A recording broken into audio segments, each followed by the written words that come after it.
Chapter 13. Again the Israelites did evil in the eyes of the Lord.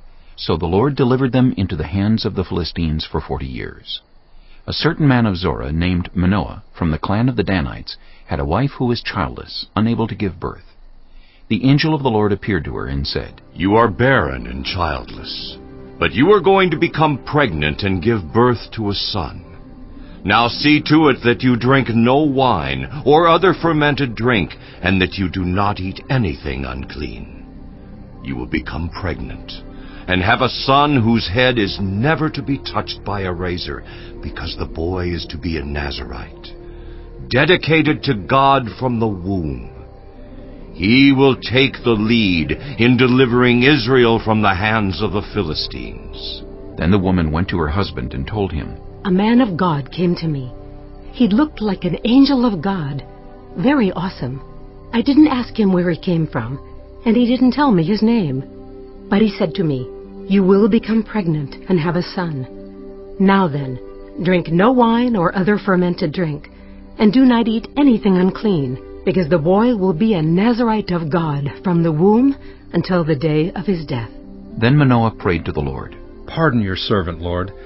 I beg you to let the man of God you sent to us come again to teach us how to bring up the boy who is to be born." God heard Manoah, and the angel of God came again to the woman while she was out in the field. But her husband Manoah was not with her. The woman hurried to tell her husband. "He's here, the man who appeared to me the other day." Manoah got up and followed his wife. When he came to the man, he said, "Are you the man who talked to my wife?" "I am," he said. So Manoah asked him, "When your words are fulfilled, what is to be the rule that governs the boy's life and work?" The angel of the Lord answered, "Your wife must do all I have told her. She must not eat anything that comes from the grapevine, nor drink any wine or other fermented drink, nor eat anything unclean. She must do everything I have commanded her." Manoah said to the angel of the Lord, "We would like you to stay until we prepare a young goat for you." The angel of the Lord replied, "Even though you detain me, I will not eat any of your food. But if you prepare a burnt offering, offer it to the Lord." Manoah did not realize that it was the angel of the Lord. Then Manoah inquired of the angel of the Lord, "What is your name, so that we may honor you when your word comes true?" He replied, "Why do you ask my name? It is beyond understanding." Then Manoah took a young goat, together with a grain offering, and sacrificed it on a rock to the Lord. And the Lord did an amazing thing while Manoah and his wife watched. As the flame blazed up from the altar toward heaven, the angel of the Lord ascended in the flame. Seeing this, Manoah and his wife fell with their faces to the ground. When the angel of the Lord did not show himself again to Manoah and his wife, Manoah realized that it was the angel of the Lord. "We are doomed to die," He said to his wife. "We have seen God." But his wife answered, "If the Lord had meant to kill us, he would not have accepted a burnt offering and grain offering from our hands, nor shown us all these things, or now told us this." The woman gave birth to a boy and named him Samson. He grew, and the Lord blessed him, and the Spirit of the Lord began to stir him while he was in Mahanadan, between Zorah and Eshtaol. Chapter 14. Samson went down to Timnah and saw there a young Philistine woman. When he returned, he said to his father and mother, "I have seen a Philistine woman in Timnah. Now get her for me as my wife." His father and mother replied, "Isn't there an acceptable woman among your relatives or among all our people? Must you go to the uncircumcised Philistines to get a wife?" But Samson said to his father, "Get her for me. She's the right one for me." His parents did not know that this was from the Lord, who was seeking an occasion to confront the Philistines, for at that time they were ruling over Israel. Samson went down to Timnah together with his father and mother. As they approached the vineyards of Timnah, suddenly a young lion came roaring toward him. And the Spirit of the Lord came powerfully upon him, so that he tore the lion apart with his bare hands, as he might have torn a young goat. But he told neither his father nor his mother what he had done. Then he went down and talked with the woman, and he liked her.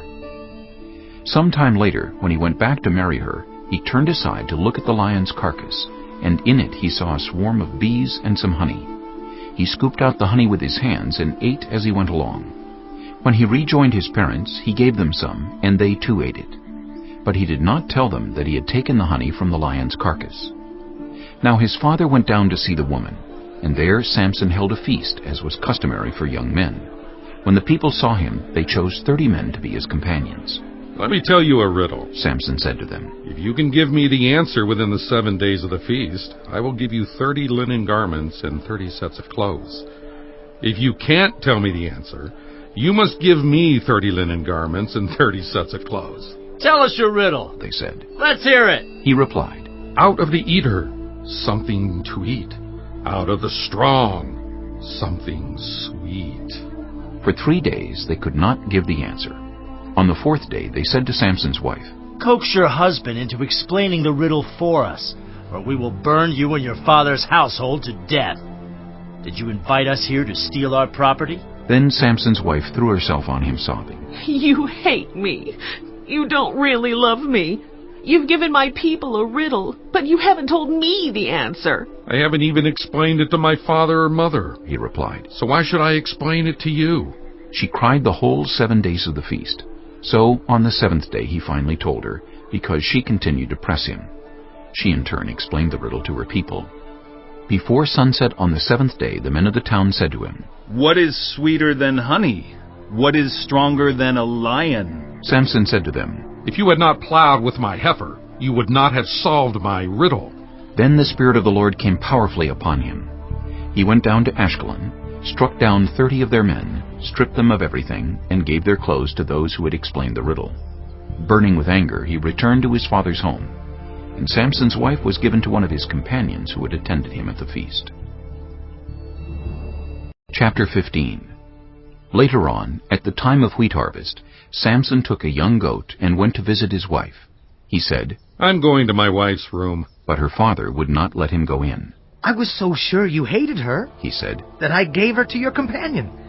Isn't her younger sister more attractive? Take her instead. Samson said to them. This time I have a right to get even with the Philistines. I will really harm them. So he went out and caught 300 foxes and tied them tail to tail in pairs. He then fastened a torch to every pair of tails, lit the torches, and let the foxes loose in the standing grain of the Philistines. He burned up the shocks and standing grain, together with the vineyards and olive groves. When the Philistines asked, Who did this? they were told, Samson, the Timnite's son-in-law, because his wife was given to his companion. So the Philistines went up and burned her and her father to death. Samson said to them, Since you've acted like this, I swear that I won't stop until I get my revenge on you. He attacked them viciously and slaughtered many of them. Then he went down and stayed in a cave in the rock of Etam. The Philistines went up and camped in Judah, spreading out near Lehi. The people of Judah asked, Why have you come to fight us? We have come to take Samson prisoner, they answered. to do to him as he did to us. Then 3,000 men from Judah went down to the cave in the rock of Etam and said to Samson, Don't you realize that the Philistines are rulers over us? What have you done to us? He answered. I merely did to them what they did to me. They said to him, We've come to tie you up and hand you over to the Philistines. Samson said, Swear to me that you won't kill me yourselves. Agreed. They answered. We will only tie you up and hand you over to them. We will not kill you. So they bound him with 2 new ropes and led him up from the rock. As he approached Lehi, the Philistines came toward him shouting. The Spirit of the Lord came powerfully upon him. The ropes on his arms became like charred flax, and the bindings dropped from his hands. Finding a fresh jawbone of a donkey, he grabbed it and struck down 1,000 men. Then Samson said, With a donkey's jawbone I have made donkeys of them. With a donkey's jawbone I have killed 1,000 men. When he finished speaking, he threw away the jawbone, and the place was called Ramoth-Lehi. Because he was very thirsty, he cried out to the Lord, You have given your servant this great victory. Must I now die of thirst and fall into the hands of the uncircumcised? Then God opened up the hollow place in Lehi, and water came out of it. When Samson drank, his strength returned, and he revived. So the spring was called En-Hakkore, and it is still there in Lehi. Samson led Israel for 20 years in the days of the Philistines.